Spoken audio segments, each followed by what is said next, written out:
सुमेरा खान। नमस्कार, TV9 के war conclave देख रहे हैं आप। आपके साथ मैं हूं प्रतिमा मिश्रा। और हम आपको ये बता दें कि जब इस वक्त हम ये 1 साल युद्ध का पूरा होने के बाद ये मेगा कवरेज कर रहे हैं, उस वक्त भी रूस यूक्रेन युद्ध में मैदान में इस वक्त भी बम वर्षा हो रही है। लगातार उस युद्ध में बम बरसाए जा रहे हैं। युद्ध खत्म होने के आसार दिखाई नहीं दे रहे, लेकिन इस बीच एक और वॉर फ्रंट है जो एक्टिव होने वाला है, इसकी आशंका जाहिर की जा रही है, क्योंकि चीन ने दो टूक कह दिया है कि ताइवान उसका है और ललकार दिया है महाशक्ति अमेरिका को। बिल्कुल, रूस और यूक्रेन का युद्ध जारी है, किसी निर्णायक मोड़ पर वो पहुंचा नहीं। इस बीच एक नए वॉर फ्रंट की जो चिंता है वो सताने लगी है, और इस बीच ये दो तस्वीरें आपके सामने हम रख रहे हैं, किस तरीके से ताइवान कर रहा है वॉर ड्रिल और एक नया वॉर फ्रंट क्या खुलने वाला है, ये बड़ा सवाल। एक तरफ रूस और यूक्रेन पिछले 1 साल से युद्ध लड़ रहे हैं और ये युद्ध किसी निर्णायक मोड़ पर जाता हुआ नजर नहीं आ रहा है। ना ही रूस झुकने को तैयार है, ना ही यूक्रेन पीछे हटने को तैयार है, और इस बीच खतरा ताइवान को लेकर लगातार बढ़ता हुआ।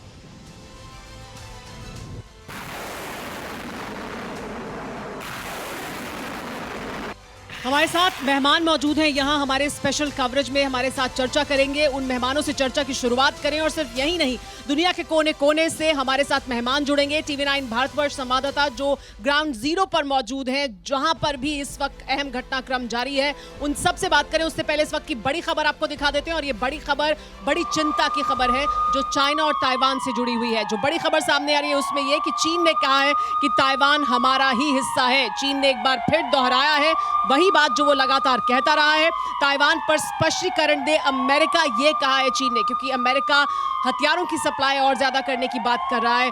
अमेरिका अपने सैनिकों की संख्या बढ़ाने की बात कर रहा है। ऐसे में चीन ने कहा है कि अमेरिका स्पष्टीकरण दे, अमेरिका बताए ताइवान पर उसका क्या प्लान है। चीन ने यह भी कहा है दुनिया में एक और वॉर फ्रंट इसकी वजह से खुलने का खतरा मंडरा रहा है। चीनी विदेश मंत्रालय के प्रवक्ता ने दिया है यह बड़ा बयान। और एक और वॉर ब्रेकिंग आपके सामने हम रख रहे हैं। चीन के खिलाफ ताइवान की बड़ी तैयारी भी सामने आई है। नजर अमेरिका में ट्रेनिंग लेने जाएंगे ताइवान के सैनिक। ताइवान ट्रेनिंग के लिए भेजेगा 500 सैनिक। कुछ महीने बाद अमेरिका में ताइवानी सैनिकों की ट्रेनिंग होगी। ताइवान की आर्म्स बटालियन को दी जाएगी कॉम्बैट ट्रेनिंग। तो ये इस वक्त की बड़ी खबर है कि अब अमेरिका में ताइवान के सैनिकों को ट्रेनिंग दी जानी है। इससे चीन की चिंता बढ़ सकती है, चीन को इससे परेशानी भी हो सकती है। शुरुआत में खबर आ रही है कि 500 सैनिक जो है वो अमेरिका जाएंगे, जिनको कॉम्बैट ट्रेनिंग दी जाएगी अमेरिका में।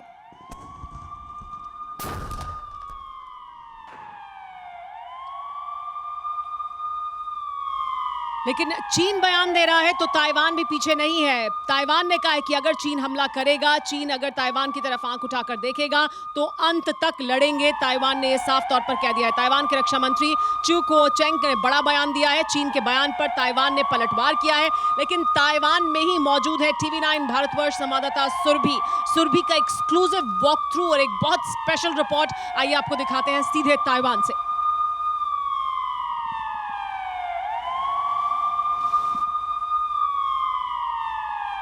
हम आपको दिखाएं सुरभि का ये अहम वॉक थ्रू और रिपोर्ट। उससे पहले चीन की हरकतों को लेकर ताइवान अलर्ट पर है, ये जानकारी भी मिल रही है। ताइवान ये तो कह ही रहा है कि हम अंत तक इस युद्ध को लड़ेंगे अगर चीन किसी भी तरह की उनकी तरफ बढ़ने की कोशिश करता है। हुआलिन काउंटी में से TV9 भारतवर्ष ने आपको हम ग्राउंड रिपोर्ट दिखाने जा रहे हैं। ताइवान की राजधानी में जबरदस्त जंगी तैयारी की जा रही है। किस तरह की तैयारियां हैं, वॉर ड्रिल वहां होने वाली है, उसकी तैयारियां भी की जा रही है। ये सब जानकारी हम आपको देंगे। ताइपे के आसमान में किस तरह से उड़ रहे हैं फाइटर प्लेन, देखिए सुरभि की ये अहम रिपोर्ट। तो युद्ध के समय ताइवान की टैक्टिक अपने डिफेंस सिस्टम जैसे कि एयरक्राफ्ट और एंटी बैलिस्टिक सिस्टम को बचाने की होगी, और इन्हीं डिफेंस सिस्टम से ताइवान चीन की बैलिस्टिक मिसाइलों को इंटरसेप्ट कर खत्म कर सकता है। क्योंकि हम देख रहे हैं ताइवान अमेरिका से दर्जनों एडवांस फाइटर जेट खरीद रहा है और खुद स्वदेशी AIDC F-CK-1 चिंगकुओ फाइटर जेट भी बना रहा है। ताइवान इसी तरीके से अपने एयरक्राफ्ट को सबसे ज्यादा सुरक्षा वाले बेस में रखता है, और उसी सुरक्षा वाले बेस से इस वक्त हम आपको दिखा रहे हैं ताइवान के फाइटर जेट्स की ये गर्जना। तो डिफेंस सिस्टम से डिफेंड करने की ताइवान की ये है सबसे बड़ी स्ट्रैटेजी, जिसके तहत हम देखते हैं कि किस तरीके से ताइवान में रोजाना इसी तरह से वॉर ड्रिल्स की जाती हैं, क्योंकि ताइवान की नजर है चाइना की उन गतिविधियों पर जिसमें वो रोजाना आंकड़ों के लिहाज से ये बताता जा रहा है कि कैसे चाइना अब मीडियन लाइन क्रॉस कर रहा है। आपको बता दें पिछले एक महीने में 288 बार ऐसा चाइना कर चुका है जहां मीडियन लाइन को क्रॉस किया जा रहा है, और इसी तरह से रोजाना हम देख रहे हैं कि कैसे फाइटर जेट्स उड़ान भरते हैं और इन्हीं फाइटर जेट्स के जरिए पूरे इलाके पर निगरानी की जाती है। ताइवान अपने सबसे सुरक्षित एयरबेस पर इसी तरह से अपने एयरक्राफ्ट को रख रहा है, और एयरपोर्ट पर बमबारी होने की स्थिति में हाईवे पर एयरक्राफ्ट उतारने की ट्रेनिंग को लेकर भी लगातार खबरें आती है। अमेरिका ने युद्ध की स्थिति में ताइवान को डिफेंस सिस्टम और डिफेंस सपोर्ट देने की बात कही है, और इन्हीं तमाम उपायों के बल पर हम देख रहे हैं कि ताइवान इसी तरीके से ड्रिल्स करते हुए अपनी ताकत का प्रदर्शन चीन के आगे कर रहा है, ये दिखाने के लिए कि ताइवान की इस हालात में तैयारी पूरी है। ताइवान की तैयारी पूरी है चीन का मुकाबला करने के लिए, क्योंकि आज के हालात में जिस तरीके से डिफेंस सपोर्ट को लेकर अमेरिका ये बड़ी मदद पहुंचा रहा है, उसी के तहत चीन की हर चालबाजी पर, चीन की हर हरकत पर ताइवान इसी तरह से नजर बनाए हुए है। तो देखिए ये बड़ी अहम रिपोर्ट आपने देखी ताइपे से, ताइवान से सुरभि की, और TV9 भारतवर्ष के संवाददाता हर वो उस जगह पर मौजूद है ग्राउंड जीरो पर जहां इस वक्त कोई भी अहम घटनाक्रम है। सुरभि की ये बहुत अहम रिपोर्ट, लेकिन इसी तरह मनीष मौजूद हैं युद्ध के मैदान में, इसी तरह हमारे तमाम और संवाददाता मौजूद हैं, हिमांशु मौजूद हैं हमारे साथ। लेकिन यहाँ जो मेहमान मौजूद हैं उनसे आपको मिलवा देते हैं और फिर चर्चा की शुरुआत करते हैं। हमारे साथ प्रोफेसर संजय भारद्वाज जी मौजूद हैं, बहुत स्वागत है सर आपका। हमारे साथ मेजर जनरल अजय चतुर्वेदी जी मौजूद हैं हमारे साथ। इसके अलावा अचल मल्होत्रा जी मौजूद हैं, फॉर्मर एम्बेसडर, और मेजर जनरल के सिन्हा हमारे साथ मौजूद हैं। सबसे पहले अगर प्रोफेसर संजय भारद्वाज मैं आपके साथ शुरुआत करूं, क्योंकि हम ताइपे की बात कर रहे हैं, ताइवान और चीन की बात कर रहे हैं। चीन का जो रुख है ताइवान को लेकर वो यही है, हमेशा से रही है। पिछले दिनों भी हमने देखा कि टेंशन्स बहुत एस्केलेट हुए, फिर कम हो जाते हैं, फिर बढ़ते हैं। लेकिन तब जबकि अमेरिका इन्वॉल्व है एक तरफ यूरोप में यूक्रेन के उस युद्ध में, ऐसे में यहाँ टेंशन बढ़ना अमेरिका के लिए कितनी बड़ी सरदर्दी है। चीन अगर सीधे तौर पर नहीं युद्ध में उतर सकता रूस के साथ, तो क्या ये एक तरह की घेरेबंदी है?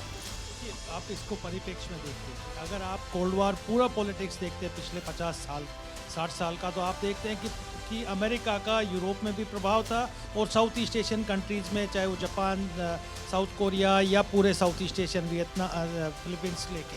अब क्या हो गया कि ये जो हेजमोनी और अमेरिका का जो प्रभाव था इसको चीन ने पिछले कुछ दशकों में चैलेंज किया, और वो चैलेंज किया तो उसको अमेरिका को एक अपॉर्चुनिटी मिला। अभी पहला अपॉर्चुनिटी मिला रशिया का जो इन्वेजन यूक्रेन में हुआ, तो एक फियर फैक्टर क्रिएट हुआ और यूरोप को कंसोलिडेट मोबिलाइज करने में अमेरिका सक्सेसफुल हो गया, एक फियर साइकोस।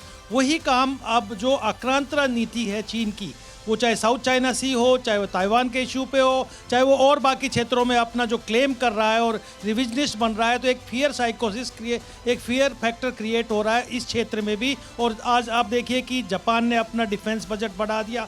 आप देखिए कि बाकी जो कंट्रीज हैं, साउथ ईस्ट एशियन कंट्रीज है या साउथ कोरिया है, आपका ये कहना है कि ये अमेरिका को मदद कर रहा है? नहीं, निश्चित रूप से एक अपॉर्चुनिटी मिल रही है अमेरिका को अपने आप को कंसोलिडेट करने में, और चाइना एक तरीके से जो अलाइन और जो एक काउंटर बैलेंस क्रिएट कर रहा है इस क्षेत्र में, उसको अमेरिका खत्म करना चाहता है, और वो इसके माध्यम से जो एक जो डिस्टर्बेंस इस क्षेत्र में। ठीक है सर, इस पर प्रतिक्रिया बाकी मेहमान भी देना चाहते हैं, वो लेंगे। उससे पहले एक बड़ी खबर आ रही है, पहले उसका रुख कर लेते हैं, फिर बाकी मेहमानों का हम रुख करेंगे। 24 घंटे के भीतर ताइवान बॉर्डर पर दिखे हैं चीन के 37 फाइटर जेट। ये इस वक्त की बहुत बड़ी खबर है।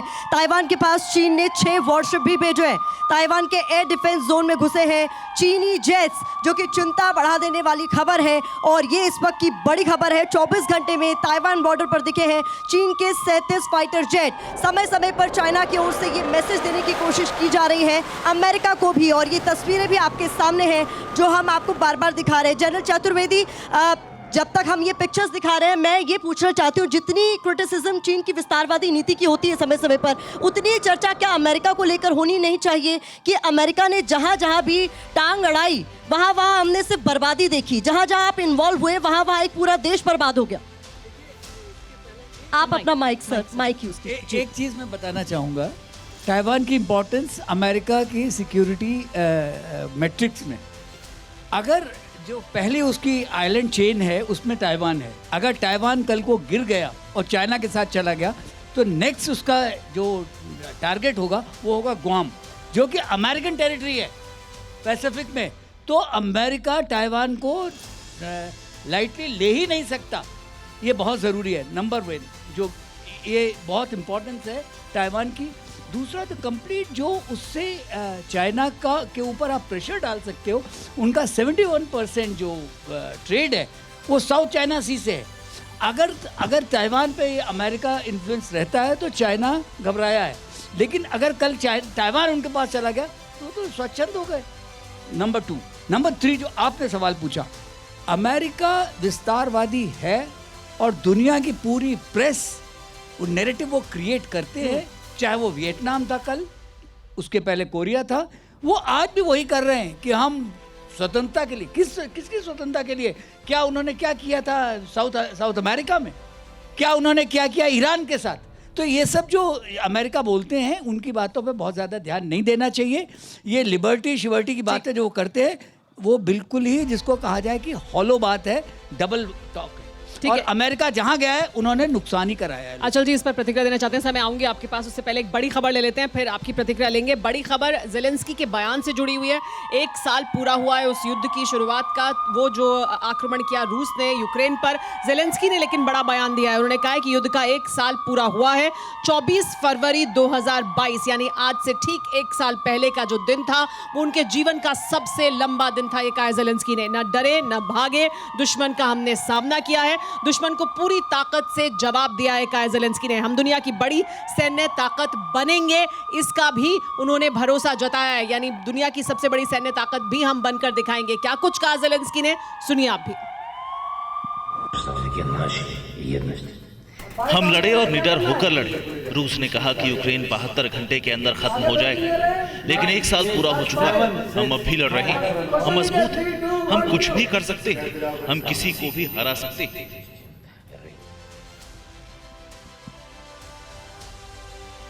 तो ज़ेलेंस्की का ये कहना कि हम किसी को भी हरा सकते हैं, हम दुनिया की सबसे बड़ी सैन्य ताकत बनेंगे, इस पर के सिन्हा जी अगर मैं आपकी प्रतिक्रिया लूँ सर। यूरोप में ये चर्चा हो रही है बार बार कि क्या यूक्रेन को एक इजराइल बनना पड़ेगा और क्या उस दिशा में वो अब आगे बढ़ चुका है।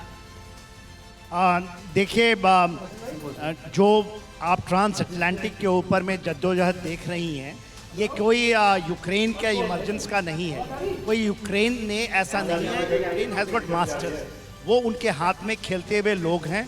और ख़ास करके ज़ेलेंस्की 2019 में आए थे, और वो आए थे ही बिकॉज उन्होंने एक्ट किया था कि पीपल्स प्रेसिडेंट, और उसमें उन्होंने कुछ थ्योरीज रखी थी जिसके कारण लोग उसके साथ लगे हुए हैं। और पूरा वेस्ट भी उनको एक मास्टर्स की तरह देख करके उनके यूपर लगा हुआ है। देखिए, आप यूक्रेन के बारे में समझने की चेष्टा, यूक्रेन बहुत लंबे सालों से ये पूरे रशियन यूएसएसआर का हिस्सा रहा है। केवल 91 के बाद ये अलग हुआ है। ऐसा क्या हो चुका कि उसके पास पूरा का पूरा वहाँ जो डिफेंस इंडस्ट्री है, वहाँ की पूरी सैन्य ताकत है। चाहे वो इवन हमारी जो फर्स्ट एयरक्राफ्ट कैरियर वो भी यूक्रेन से ही आई थी। हम भले भी कहते हैं रशिया से, मगर उस समय उसका हिस्सा था। आज के दिन में जो ज़ेलेंस्की बता रहे हैं वो एक नैरेटिव पैदा करना चाहते हैं, वही गेम खेल रहे हैं लोगों के साथ, पूरे विश्व के साथ, और बहुत अच्छी तरह से खेल रहे हैं। वो कोई emergence of a leader, hero नहीं एमर आउट हुए हैं। वो एक आने वाले समय में पूरा जो आप देख रही हैं, जो स्ट्रैटेजिकल जो balance of power and shift of power में उन्होंने ये एक मौका दिया है। लेकिन सर समझना हमें ये भी होगा कि जो नैरेटिव सेट करने की कोशिश की गई थी वो 1 साल बाद वही टिका हुआ है या फिर वो बदल गया। इस पर अचल सर आपका मैं रिएक्शन लूंगी, लेकिन इस बीच एक बड़ी खबर का हम रुख कर रहे हैं। बड़ी खबर है, रूसी सेना पर एनलॉ मिसाइल सिस्टम से हमला हुआ है। ये इस वक्त की बड़ी खबर है।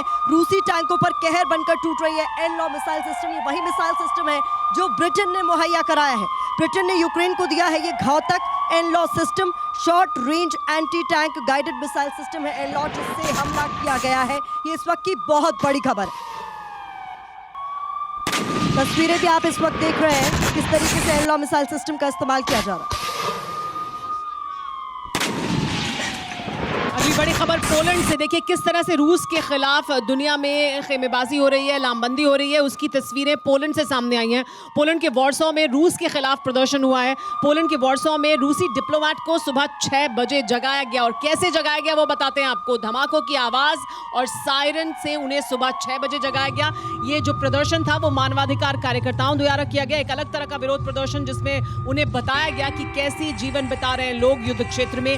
सायरन और धमाकों की आवाज से सुबह 6 बजे जगाया गया डिप्लोमेट को। सुनिए आवाज।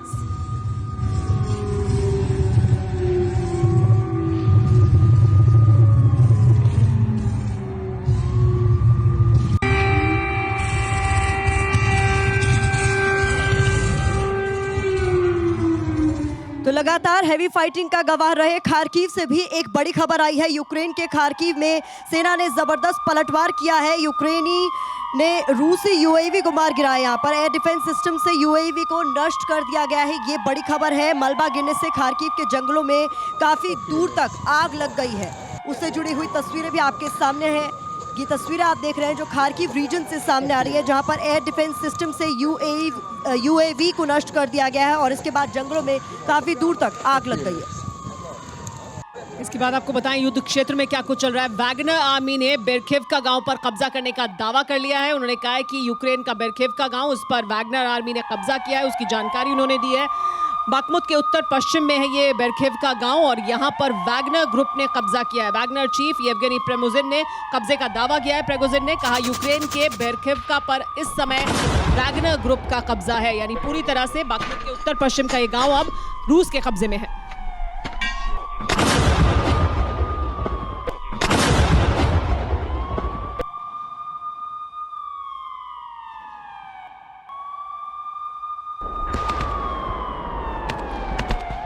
अचल मल्होत्रा जी, आप पहले भी प्रतिक्रिया देना चाह रहे थे। पहले तो चीन ताइवान का जो फ्रंट है उस पर आपकी प्रतिक्रिया, और फिर हम रूस यूक्रेन पर भी आएंगे। लेकिन अभी जो वहाँ हो रहा है वो क्या एक अमेरिका के लिए फ़ायदेमंद है, कि अमेरिका चाहता है ये कि वहाँ उसकी प्रेजेंस हो और इस वजह से ये उसके लिए मुफीद है, उसके लिए फ़ायदेमंद है?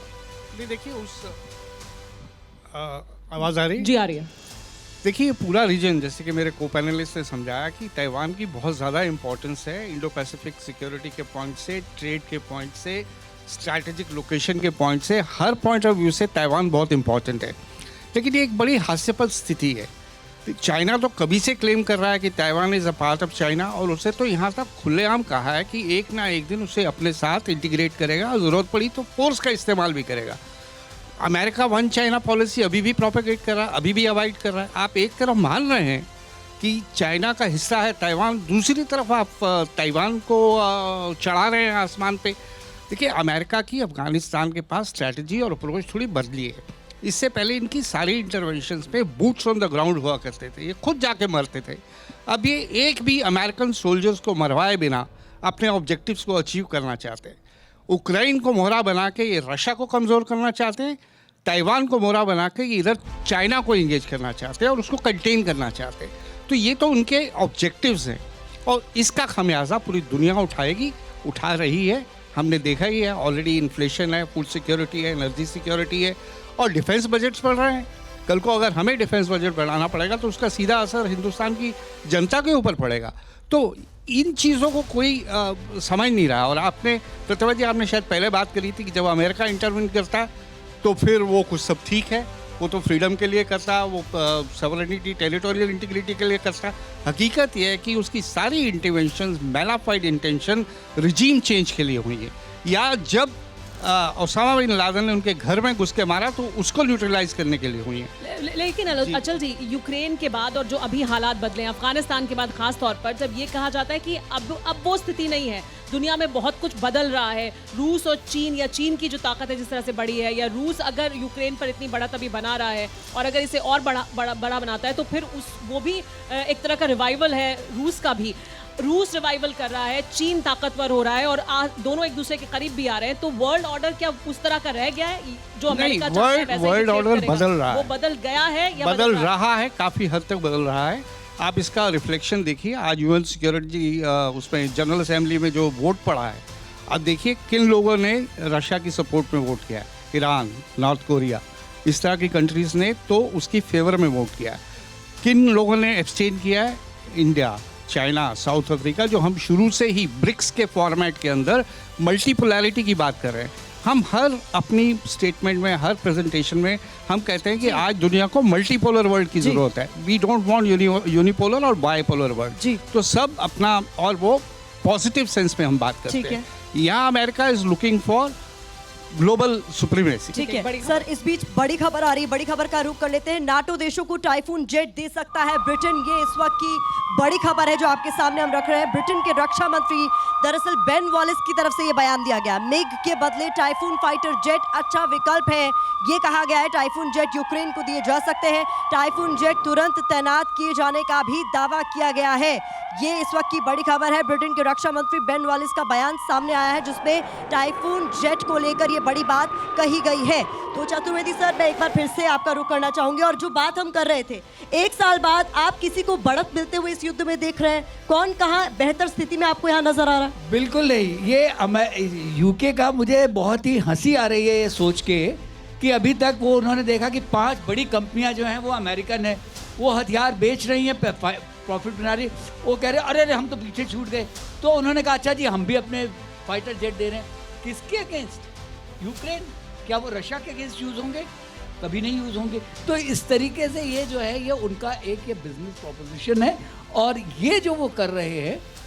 और दूसरी जो आपने बहुत ज़्यादा अच्छा सवाल पूछा है वो ये, क्या आप स्थिति बदलती हुई देख रहे हैं? बिल्कुल नहीं। मेरे हिसाब से ये फ्रोजन कॉन्फ्लिक्ट है और ये चलती रहेगी जब तक अमेरिका इसमें कोशिश नहीं करेगा इसको शांति लाने की। और वो होता हुआ दिखाई नहीं दे रहा। अमेरिका एक और बड़ी या नेटो में किसी को आपने कहते सुना है कि लड़ाई बंद होनी चाहिए? बिल्कुल नहीं, बिल्कुल। और Except वो India, होता नहीं दिख रहा है, वो नहीं होता दिख रहा है। एक और बड़ी खबर आ रही है, बड़ी खबर ले लेते हैं। पोलैंड आज यूक्रेन को देगा लेपर्ड 2 टैंक। हम लगातार इस टैंक के बारे में सुनते रहे हैं। यूक्रेन लगातार टैंक की मांग करता रहा है, क्योंकि अब देखिए ये मौसम जो अभी है, जब ये बदलेगा तो टैंक्स की और ज्यादा जरूरत होगी। और ऐसे में पोलैंड आज यूक्रेन को देगा लेपर्ड 2 टैंक। ये जानकारी मिल रही है। लेपर्ड टैंक की पहली खेप पोलैंड देने वाला है यूक्रेन को। पहली खेप में 14 टैंक दे रहा है पोलैंड। पोलैंड के पीएम आज कीव यात्रा के दौरान इसकी घोषणा करेंगे। जंग के 1 साल के मौके पर कीव पहुंचेंगे पोलैंड के प्रधानमंत्री और ऐलान करेंगे लेपर्ड 2 टैंक का। के सिन्हा जी, लेपर्ड 2 टैंक्स की मांग लगातार यूक्रेन करता रहा है, लेकिन हम क्या जो चाहिए उसे वो मिल भी रहा है? क्योंकि ये जो अभी बात हो रही है कि आप वादा बहुत कुछ कर रहे हैं, लेकिन उस तरह की मदद नहीं पहुंच रही है जिससे कि वो वाकई कुछ बदल सके युद्ध के मैदान में। देखिए मेरा जो ये बैटल चल रही है, जैसे अनफोल्ड हो रहा है, ये बैटल के अंदर में वो चाहते हैं कि इसको इतना एस्केलेट करें कि ये लंबा खींचे और किसी तरह रशिया यहाँ कंटेन हो जाए। एक नैरेटिव वो पैदा करना चाहते हैं, और डिक्टेटेड नैरेटिव है जो बाइडेन आए, उन्होंने भी कहा कि रशिया इज लूजिंग, रशिया हार रहा है, रशिया को किसी भी हालत में नहीं जीतना चाहिए। ये सारे, और पोलैंड इसके अंदर में एक आप जो आप कहते हैं पिवट होता है, वो पिवट के तरह काम करना चाहता है कि पूरा जो ईस्टर्न यूरोप है उसकी जो एक नेतृत्व है वो पोलैंड करे।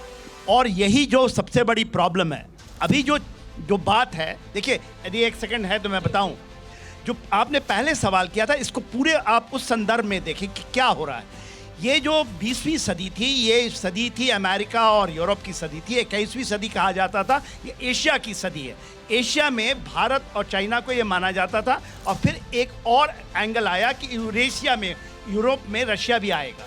उसको नकारने के लिए अमेरिका का सबसे बड़ा हेडेक वही है। इसलिए वो जो जितनी स्ट्रैटेजी जो उसने किया अबव द हॉराइजन, जो कह रहे थे बूट्स ऑन ग्राउंड नहीं भेजेंगे, वो नेल्सी पेलोसी जो व्यवस्था है, आप कह रही हैं ताइवान, फिर से हम चर्चा कर रहे हैं, वो ऐसा नहीं हुआ। नेल्सी पेलोसी के हुआ पूरा ब्लॉकेट लगाया, कुछ नहीं अमेरिका ने किया। उसने जब देखा कि कुछ नहीं हो रहा है, और जब ये लाइन जो है ये पाइपलाइन उनके ऊपर आ रहा है, तो उसने एक बैलून को मार दिया। अब बैलून $12 की बैलून को 40,000 मिलियन से एक मारता है। जी, ये ये अमेरिका की एक फितरत ठीक है है। जो कि पूरे, और इसको कौन बदलते- एक्सपोज कर रहा है? और ये जो बदलते हुए हालात है, इस पर चर्चा को जारी रखेंगे, लेकिन इस बीच एक बड़ी खबर का रुख कर लेते हैं। रशिया ने मारियोपोल में सुखोई 25 की तैनाती की है। ये इस वक्त की बहुत बड़ी खबर है जो सामने आ रही है। सुखोई 25 फाइटर जेट ने बागमुत की ओर उड़ान भरी है। रूसी फाइटर जेट की उड़ान से इलाके में इस वक्त दहशत का माहौल है। ये इस वक्त का बड़ा अपडेट है। बागमुत पर कब्जे की फाइनल जंग लड़ रहा है रशिया, और इसको लेकर इस वक्त का सबसे बड़ा अपडेट यही है कि सुखोई 25 की तैनाती कर दी गई है मारियोपोल में। एक और बड़ी खबर आपको बता दें, युद्ध के मैदान से जो आ रही है। क्रेमेना सवातोवा में फ्रंट लाइन पर रूस ने हमला किया है। हमले में यूक्रेनी सेना के टैंक को तबाह कर दिया है रूस ने। रूस की तरफ से लगातार हमले किए जा रहे हैं। किस तरह से यूक्रेन के टैंक को तबाह किया है उसकी तस्वीरें सामने आई हैं। ये तस्वीरें क्रेमेना की हैं। क्रेमेना सवातोवा में टैंक पर स्ट्राइक के बाद जोरदार धमाका हुआ। किस तरह से यूक्रेन का टैंक तबाह हुआ, तस्वीरें देखिए।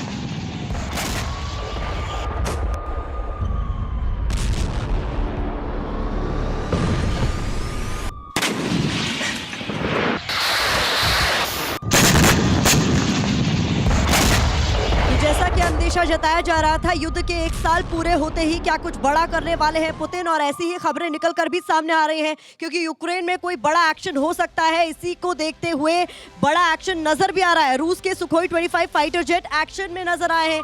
ये इस वक्त की बड़ी खबर है। मारियोपोल में बड़ा एक्शन होता हुआ नजर आ रहा है। सुखोई 25 जो जेट है वो उड़ान भरते हुए नजर आ रहा है, जिससे पूरे इलाके में इस वक्त दहशत का माहौल है। अंदेशा इस बात का कि कुछ बड़ा हो सकता है।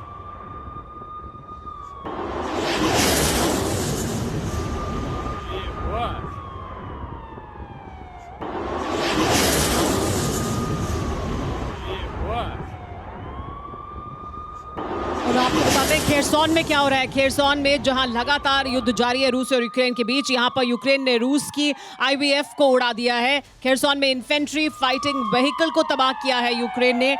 FPV ड्रोन से किया गया ये विध्वंसक हमला। यूक्रेन की 74वीं टोही बटालियन का जबरदस्त एक्शन देखने को मिला है। खेरसौन से तस्वीरें सामने आई हैं जहां पर IFV यानी इन्फेंट्री फाइटिंग व्हीकल पर अटैक किया यूक्रेन ने।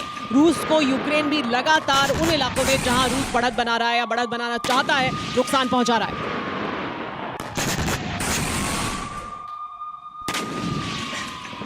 तो मैं एक एक कर अपने मेहमानों का रुख करना चाहूंगी जल्दी से, क्योंकि वक्त की कमी है। प्रोफेसर संजय भारद्वाज जी, अब जब हम बात कर रहे हैं बदलते वर्ल्ड ऑर्डर की, तो ऐसे में हम क्या देख सकते हैं, क्योंकि सुपर पावर अमेरिका क्या सत्ता में बने रहने के लिए, वर्ल्ड ऑर्डर में टॉप पर बने रहने के लिए आगे आने वाले दिनों में कुछ ऐसा करेगा जो दुनिया भर में और ज्यादा विनाश लेकर आएगा? माइक एक मिनट मुझे आप दीजिए। मैं अगर वर्ल्ड ऑर्डर को देखता हूँ, पॉलिटिकली यूनिपोलर है, मिलिट्रीली बाइपोलर है और इकोनॉमिकली मल्टीपोलर है। अब जहाँ पे पॉलिटिकली चैलेंज हो रहा है कि चाइना अलाइनमेंट और रीअलाइनमेंट करने का कोशिश कर रहा है, चाहे वो मिडिल ईस्ट में हो, चाहे वो साउथ एशियन कंट्रीज़ में हो, चाहे वो साउथ ईस्ट एशियन कंट्रीज़ में, वो चैलेंज अमेरिका के यूनिपोलर वर्ल्ड को कर रहा है। लेकिन जहाँ पे रशिया के संदर्भ में देखता हूँ तो जो बाइपोलरिटी है मिलिट्री का, उसको अमेरिका बैलेंस करने की कोशिश कर रहा है, युद्ध को ख़त्म नहीं होने दे रहा है।